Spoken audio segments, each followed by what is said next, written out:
주의 이름으로 주 앞에 나온 여러분들을 축복합니다. 옆에 계신 분들 서로 우리 축복합시다. 주의 이름으로 축복합니다.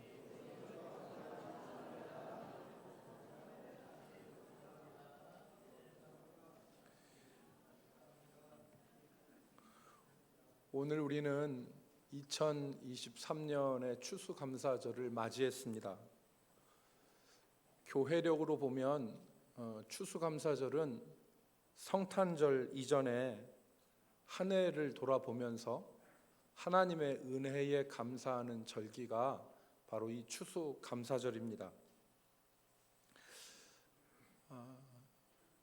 연말과 연시를 맞이하면서 매우 우리가 분주하게 지내는데 추수감사절은 그에 앞서서 한 해 동안 베풀어 주신 하나님의 은혜를 돌아보면서 한 해를 정리하는 그런 의미를 지니고 있습니다. 올 한 해 우리에게 많은 일들이 있었습니다.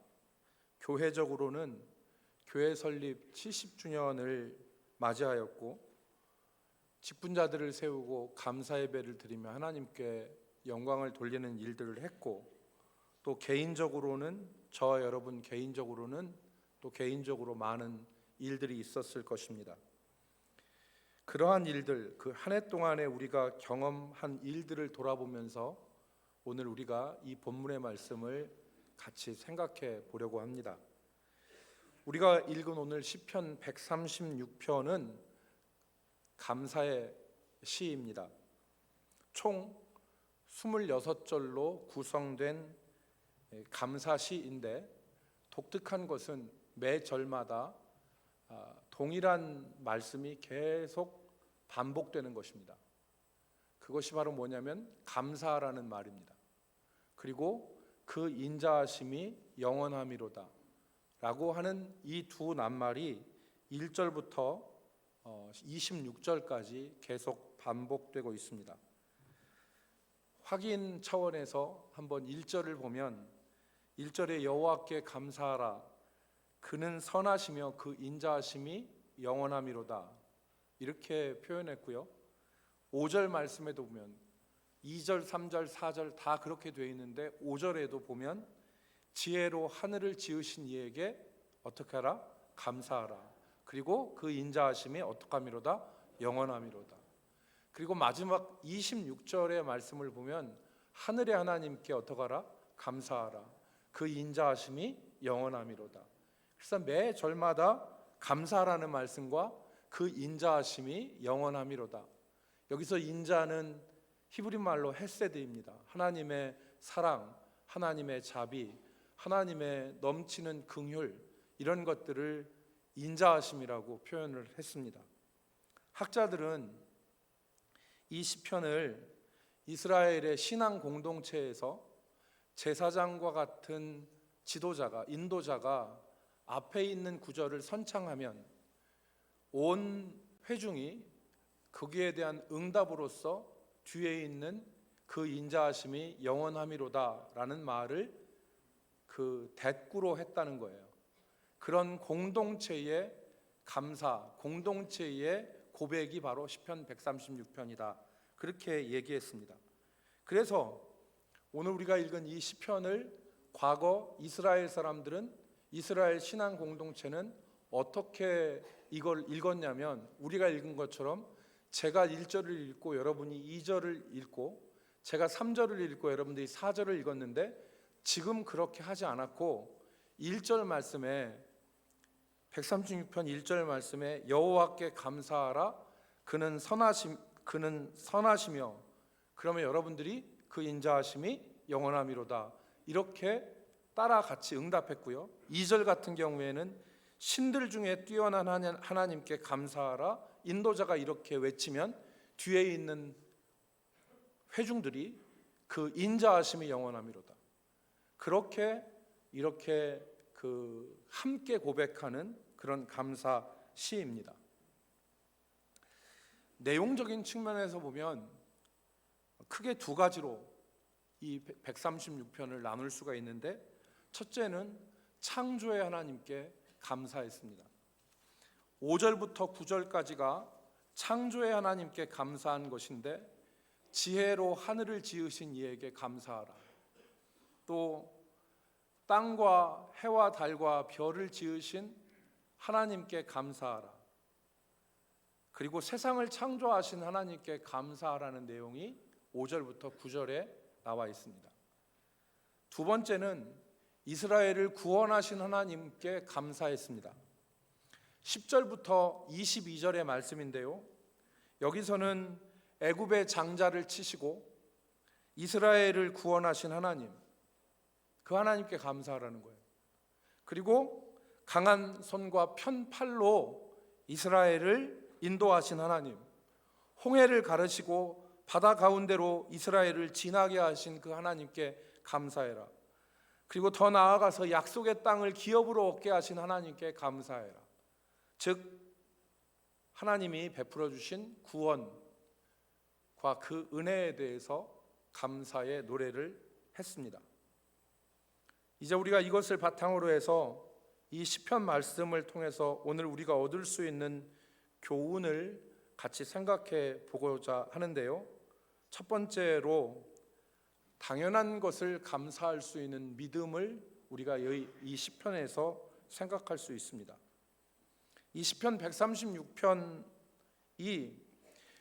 감사시로 많은 사람들에게 사랑을 받는 것은 그 내용이 우리가 살면서 당연하다고 생각하는 것들을 감사로 끌어올린 믿음 때문이 아닌가 생각합니다. 우리가 날마다 바라보는 저 하늘, 그리고 밟고 사는 이 땅, 그리고 낮의 해와 밤의 달과 그리고 별들, 그것에 대해서 지금 시편 기자는 감사하라고 그랬습니다. 이것에 대해서 감사하는 것이 우리에게는 낯섭니다. 일반적이지 않죠. 당연히 있어야 되는 것들입니다. 저 하늘도 당연히 있는 것이고 저 별들과 그리고 달과 해도 당연히 있는 거예요. 우리가 밟고 사는 이 땅도 당연히 주어진 것입니다. 이런 것을 오늘날 용어로 얘기하면 기본적으로 주어진 것이라고 그러죠. 특별한 게 아닙니다. 우리에게 기본적으로 당연하게 주어진 것들이죠. 우리의 생존을 위해서. 그런데 136편의 기자는 이것을 감사하라고 우리에게 얘기합니다. 지혜로 하늘을 지으신 이에게 감사하라. 그 인자하심이 영원하미로다. 물들 위에 땅을 펼치신 그 하나님께 감사하라. 그 인자하심이 영원하미로다. 큰 빛을 만드셔서 해로 낮을 주관하게 하시고 달과 별들로 밤을 주관하게 하신 그 하나님 앞에 감사하라. 이게 감사할 내용입니까? 이것은 당연한 것이죠. 감사할 내용이 아닙니다. 그러나 오늘 시편 기자는 이것에 대해서 감사하고 있습니다. 여기 우리 앞에 꽃 한 송이가 있고 우리 앞에 풀 한 포기가 있는 것이 감사할 조건입니까? 일반적인 생각으로는 이것은 감사할 조건이 아니죠.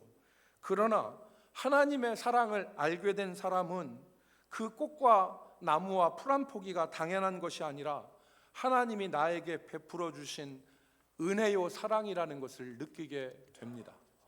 지금 그걸 노래하고 있는 것이죠. 죄 가운데 살 때는 세상이 고통스러운 지옥 같지만 하나님의 은혜를 깨닫게 되면 비온 후에 나뭇가지 끝에 매달린 물방울 하나가 반짝반짝 빛나는 영롱한 보석과 같이 느껴지게 되어 있지 않습니까? 그리고 풀 한 포기, 꽃 한 송이, 나무 한 그루가 그렇게 귀하고 곱게 보이게 되는 것입니다. 당연한 것이 더 이상 당연한 것이 아니라 하나님이 은혜로 주신 것임을 깨닫게 되는 것입니다. 이것이 이러한 마음이 다윗이 하나님께 구한 구원의 감격, 구원의 즐거움입니다. 다윗이 밧세바를 범한 이후에 심정이 괴로웠죠. 그래서 그가 고통 가운데 살게 되지 않았습니까? 그런데 하나님 앞에 시편 51편에 다윗이 기도합니다. 하나님이여, 내 속에 정한 마음을 창조하시고 내 안에 정직한 영을 새롭게 하소서. 하나님, 불의와 죄악으로 가득한 내 심령 위에 하나님 정한 마음과 정직한 영을 새롭게 하여 달라고 고백한 이후에 시편 51편 12절 말씀에 다윗이 구합니다. 무엇을 구합니까? 주의 구원의 즐거움을 내게 회복시켜 주시고, 즉 해를 보고 달을 보고 풀 한 포기를 보고 꽃 한 송이를 보고 길에 지나가는 이 돌멩이 하나를 보고서라도 감사할 수 있고 즐거워할 수 있는 그 구원의 즐거움, 구원의 감격, 그것을 나에게 회복시켜 달라고 다윗이 노래한 것입니다. 주의 구원의 즐거움을 내게 회복시켜 주시고 자원하는 심령을 주사 나를 붙드소서. 당연한 것이 아니라 감사와 은혜로 받아들여지는 마음이 구원의 즐거움을 간직한 심령인 것입니다. 하나님께서 오늘 우리 찬양대가 찬양한 것 중에 한 것과 마찬가지로 하나님께서 내게 주신 것들 중에서 당연한 것은 아무것도 없습니다. 하나님이 내게 주신 것 다 은혜로 주신 것이죠. 하나님이 인자하심으로 내게 베풀어 주신 것입니다. 내 가족도 당연한 것이 아닙니다. 내 일터도 당연한 것이 아닙니다. 내 건강도 당연한 것이 아니고 내가 누리고 그 가운데 살아가는 것 가운데 당연한 것 하나도 없습니다. 하나님의 은혜로, 하나님의 선하심으로, 나를 선대함으로 주신 은혜요, 우리에게는 감사의 조건이 되는 것입니다. 그것을 감사함으로 받고 이 시편 기자처럼 감사함을 고백해야 되는 것입니다.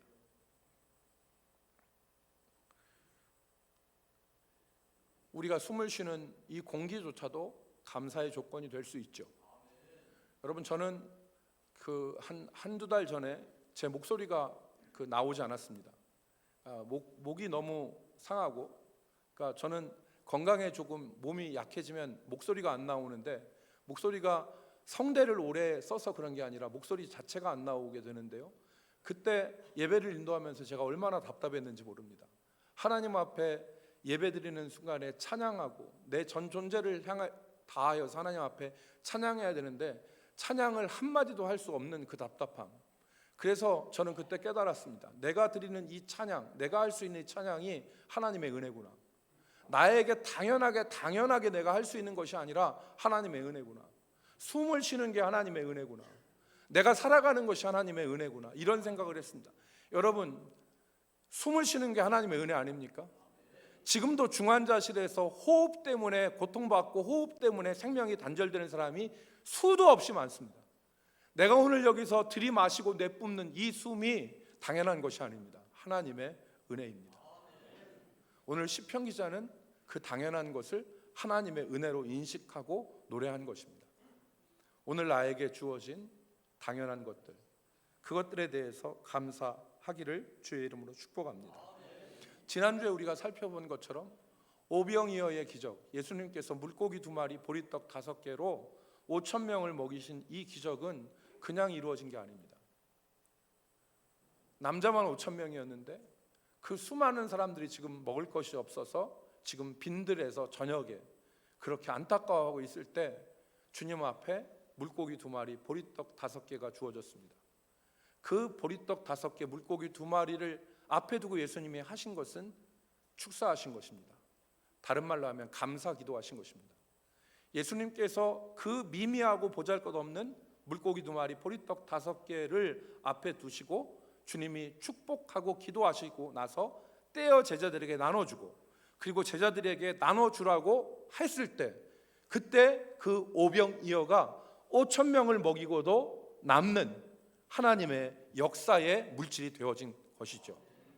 오늘 당연한 것을 당연한 것으로 여기지 마십시오. 하나님의 은혜입니다. 하나님의 사랑.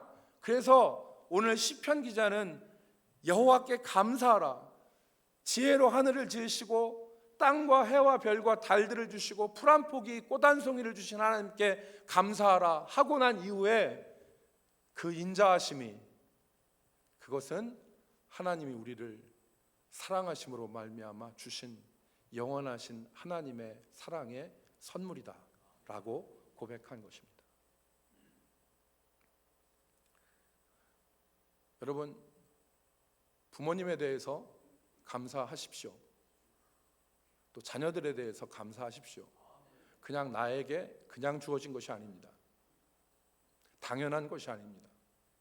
여러분이 일하는 일터가 당연한 것이 아닙니다. 하나님의 은혜로 주신 것입니다.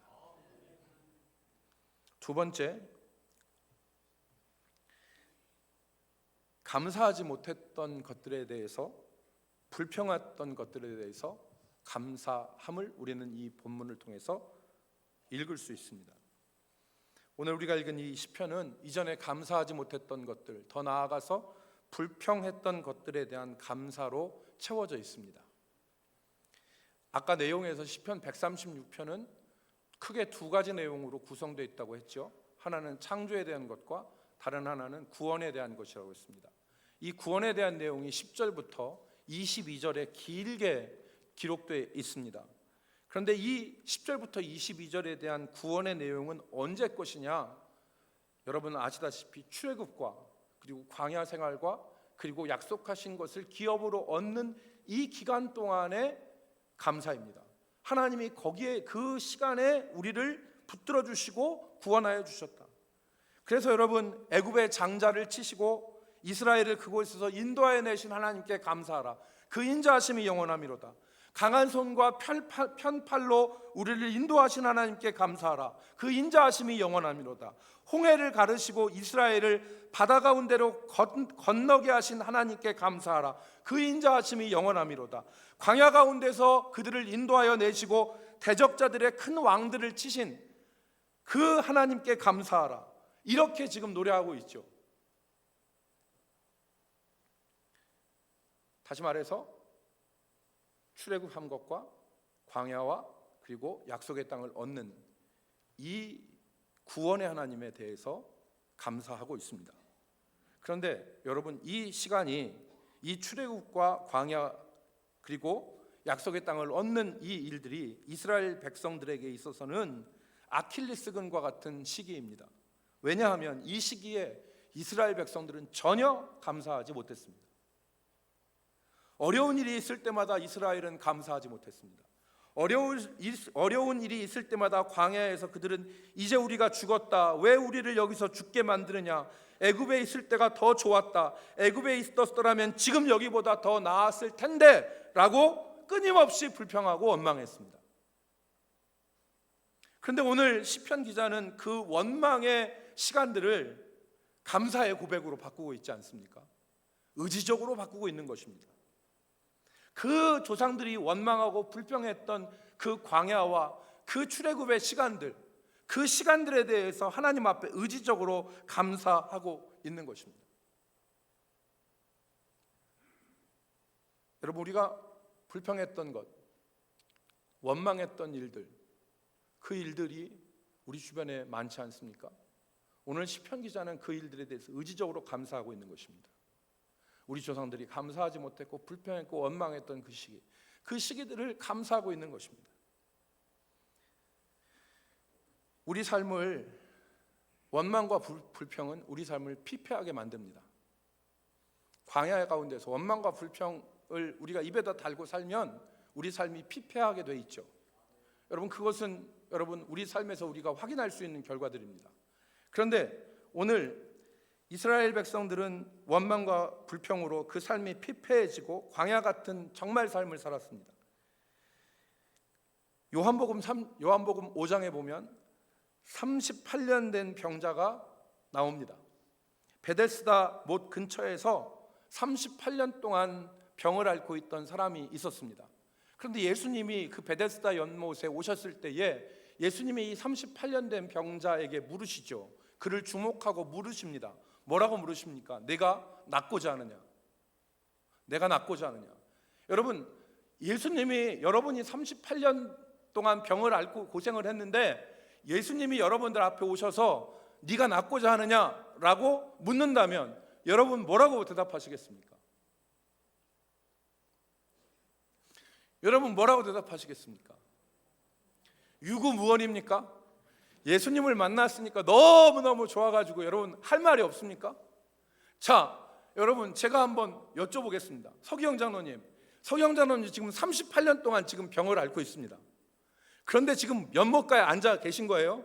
그런데 제가 예수님이에요. 가정을 하면, 역할극을 하면 네가 낫고자 하느냐? 예, 낳고자 합니다. 이게 정상이죠. 이렇게 대답해야 정상입니다. 그런데 이 38년 된 병자가 요한복음 5장에 보면 뭐라고 대답하냐면 이렇게 대답합니다. 예, 낳고자 합니다. 대답 안 합니다. 물이 동할 때에, 물이 움직일 때에 나를 옮겨줄 사람이 없어서 내가 낳지 못하였습니다. 이 얘기를 하죠. 이건 무엇입니까? 사람은 자기 속에 가득 찬 얘기를 하게 되어 있습니다. 38년이 되니까 주변의 가족도, 주변에 아는 사람도 이 사람 곁을 다 떠난 거예요. 아무도 그를 돌봐주지 않았습니다. 그런데 베데스다 연못에서는 전설이 있었는데 천사가 내려와서 천사가 안 보이니까 물이 움직일 때 그때 사람을 그 연못에, 그 못에다가 옮겨져 못에 들어가게 하면 그 사람은 나음을 입는다고 하는 그런 전설이 있었죠. 그런 역사가 있었던 거예요. 그런데 자기를 아무도 돌봐주지 않는 거예요. 그러니까 이 사람 속에는 원망과 불평으로 나를 거두지 않고 돌보지 않는 가족에 대한 원망, 그들에 대한 불평이 가득 차 있었던 거죠. 그런데 예수님이 오셨어요. 그러면서 낳고자 하느냐? 네가 낳고자 하느냐? 그러면 예, 제가 낳고 싶습니다 라고 얘기해야 되는데 이 얘기에 앞서서 물이 동할 때에 나를 옮겨주는 사람이 없기 때문에 내가 낳지 못했습니다. 이 원망과 불평에 가득 찬 있는 38년 된 병자를 예수님이 고치시죠. 사랑하는 성도 여러분, 내 뜻대로 되지 않는 것에 대해서 감사하십시오. 내 뜻대로 되지 않는 것에 대해서 감사하시고 원망과 불평했던 것들에 대해서 감사하십시오.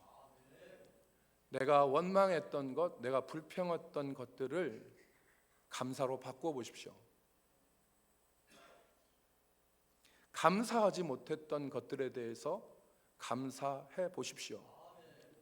그러면 하나님께서 그 감사, 그 고백을 귀히 여기시고 하나님의 은혜를 덧입게 하십니다. 여러분, 우리가 잘 아는 구약 성경에 룻기에 나오는 룻, 모압 여인 아니었습니까? 아무것도 없이 모압에서 베들레헴으로 이주했습니다. 시어머니 나오미와 함께 아무것도 없는 이 베들레헴에 살아야 되는데 이 여인이 어떻게 했습니까? 불평하지 않았습니다. 원망하지 않았습니다. 이 룻이 한 행동이 무엇입니까? 가서 이삭 줍는 밭으로 어머니 나가겠습니다. 그리고 그 이삭 줍는 밭에 가서 아침부터 나와서 잠시 쉰 외에는 열심히 이삭을 줍지요. 아마 여러분 룻이 이 보아스의 밭에서 아이고 내가 지지리도 복이 없다. 아니 지가 나가지 왜 나보고 나가라고 그래? 시어머니한테 물론 룻이 자원해서 나갔어요. 그러나 지가 좀 나가면 되지 왜 나보고 나가라고 그래? 이렇게 투덜투덜 불평하면서 거기서 일했다면 룻의 운명이 어땠을까요? 역사에는 if라는 것이 없지만 역사에는 가정이라는 것을 할 수 없지 않습니까? 그런데 룻은 어떻게 했습니까? 아무것도 없었어요. 이삭 줍는 밭은 제도로는 은혜롭죠. 왜냐하면 못 먹는 사람이, 아무것도 없는 사람이 이삭이라도 주워서 먹을 수 있도록 떨어진 이삭을 줍지 말라고 하나님이 명령하셨잖아요. 그러니까 다 밀을 베요. 밀을 베는데 이 밀을 베는데 여러분 제가 지금 왼손으로 이렇게 벤다고 해서 좀 이상하게 생각하지 마십시오. 제가 왼손잡이라 그렇습니다. 제가 식사할 때 그 고기를 왼손으로 잘랐더니 그 사람들이 불편해하더라고요. 왜냐하면 보기가 불편한가 봐요. 근데 저는 하나도 안 불편해요. 그러니까 여러분 이렇게 이삭 밀을 다 베요. 그런데 떨어졌단 말이야. 그러면 그것을 뒤에서 없는 사람들이 그 떨어진 이삭을 주워요. 그런데 일꾼들은 어떻게 하냐면 일할 때 가로 고치니까 멸시하고 구박하고 수치심을 당하게 하고 그렇게 하잖아요. 그 수치와 멸시의 현장인 이삭 줍는 밭으로 룻이 나가요.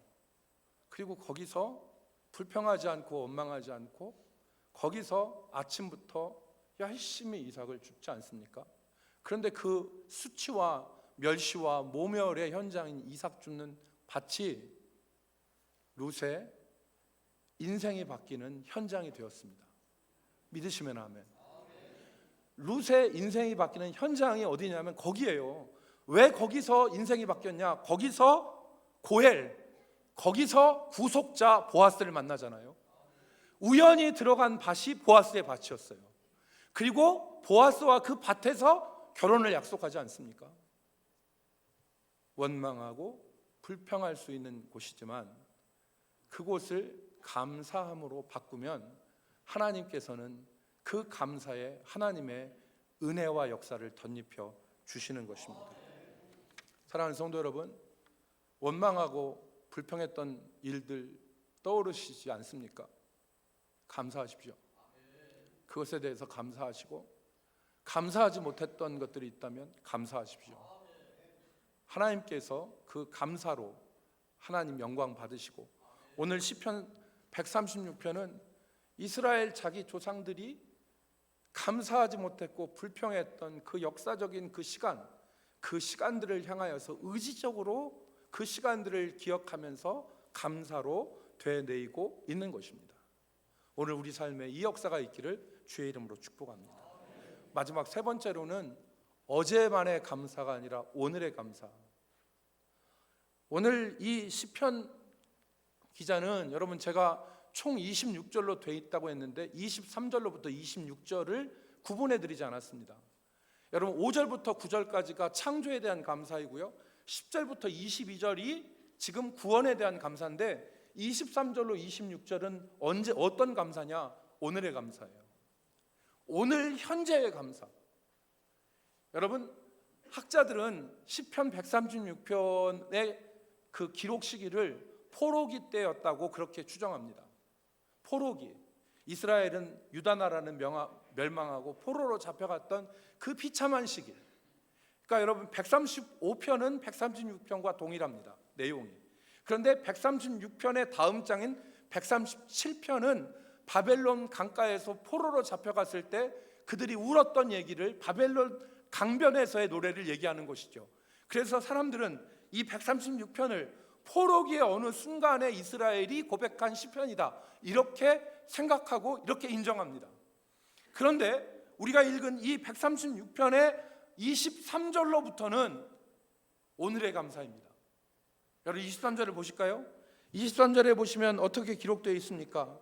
우리를 비천한 가운데에서도 기억해 주신 이에게 감사하라. 그 인자하심이 영원하미로다. 여기 비천함이라는 것은 나라는 멸망하고 포로로 잡혀온 그 비참한 시기, 이 시기에 하나님 앞에 감사하는 것입니다. 시편 기자는 과거에 하나님 앞에 받은 은혜, 내가 옛날에 신앙생활 잘하고 내가 잘 나갔던 때에 그때만 감사하는 것이 아니라 지금 포로로 잡혀오고 나라는 멸망한 이 시기 가운데서도 하나님 앞에 감사하는 거죠. 그래서 어제의 감사가 아니라 오늘의 감사, 내가 지금 발을 땅에 딛고 사는 이 현재 순간의 감사, 그 감사가 귀한 것입니다. 여러분, 어제의 추억에 사는 것이 아니라 오늘의 감사로 사는 우리 성도들이 되기를 주의 이름으로 축복합니다. 어제의 추억이 아닙니다. 오늘의 감사입니다. 오늘 비천한 가운데서도, 그리고 그 나라는 멸망하고 포로로 끌려간 과정 가운데서도 우리를 붙들어 주신 그 하나님, 그래서 24절 말씀 가운데 보면 24절에 우리를 우리의 대적에게서 건지신 이에게 감사하라. 그 고난 가운데서도 감사한 거예요. 사랑하는 성도 여러분, 다니엘이 포로 생활 가운데서도 원수들의 모략과 그리고 원수들의 그 덫과 같은, 그리고 원수들의 올무에서 그가 견디고 이길 수 있었던 것은 오늘의 감사 때문에 그렇습니다. 매일매일의 삶 가운데서 하나님 앞에 감사하는 그 감사가 다니엘로 지혜롭게 하였고 다니엘로 모든 원수들의 그 올무에서 벗어나게 한 것입니다. 오늘 우리가 감사한 오늘의 감사. 여러분, 다니엘서 6장 10절 말씀을 보시면 이렇게 기록되어 있습니다. 다니엘의 대적자들이 다니엘을 탈탈 털어도 다니엘에게서 아무것도 나오는 것이 없으니까 왕을 충동질해서 기도 금지법을 만들지 않습니까? 앞으로 30일 동안 왕 이외에 누구에게도 기도하는 사람은 사자굴에 던져버립시다. 그렇게 왕을 충동질했고, 다니엘서 6장 10절 말씀에 보면 다니엘이 이 조서에 왕의 도장이 찍힌 것을 알고도 바꿀 수 없는 것이죠. 이 다니엘 왕의 도장이 찍혀 있다는 것은 이게 바꿀 수 없는 법이라는 것이 확정되었다는 거예요. 이 조서에 왕의 도장이 찍힌 것을 알고도 자기 집에 돌아가서는 윗방에 올라가 예루살렘으로 향한 창문을 열고 전에 하던 대로 하루 3번씩 무릎을 꿇고 기도하며 그의 하나님께 어떻게 했더라? 감사하였더라. 다니엘을 사자의 그 이빨 가운데서 구하고 다니엘을 원수의 올무 가운데서 건진 것은 하루에 3번씩 기도하고 감사한 것이었습니다. 여러분, 말씀을 정리하겠습니다. 오늘 우리가 추수감사주일인데 이 추수감사절을 그냥 보내지 말고 당연한 것이라고 생각했던 것에 대해서 하나님께 감사할 수 있고, 그리고 우리가 불평하고 원망했던 것들, 감사하지 못했던 것들에 대해서 하나님 앞에 다시 감사하며 오늘 우리 삶에서 감사할 수 있는 귀한 믿음으로 오늘 이 추수감사절을 보낼 수 있기를 주의 이름으로 축복합니다. 기도하겠습니다. 거룩하신 하나님, 우리 중심에서 나오는 감사가 하나님을 영화롭게 하는 것을 저희가 알고 있습니다. 아버지, 우리 깊은 곳에서 감사로 제사를 드리는 자가 여호와를 영화롭게 한다는 사실을 기억하며 정말 풀 한 포기, 나무 한 그루, 꽃 한 송이, 그리고 우리에게 주어진 당연한 물과 공기 가운데서도 하나님 앞에 감사하며 구원의 하나님, 나에게 인자하심을 베푸시는 하나님의 은혜를 감사하고 우리의 가족과 우리의 일터와 우리의 생활 가운데서도 감사의 영광을 돌리게 하여 주옵소서. 예수님의 이름으로 기도 올리옵나이다.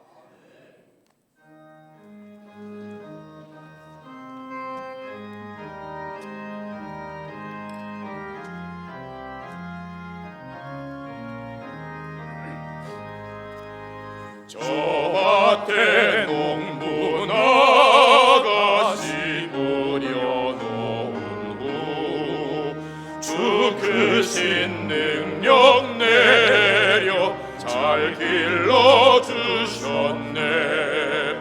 또 사시사철 따라 햇빛과 단미를 저 밭에 내려주니 그 사랑은 없네. 온갖 귀한 선물 주님이 주신 것, 그 풍성하신 은혜를 다 감사드리세. 저 산과 들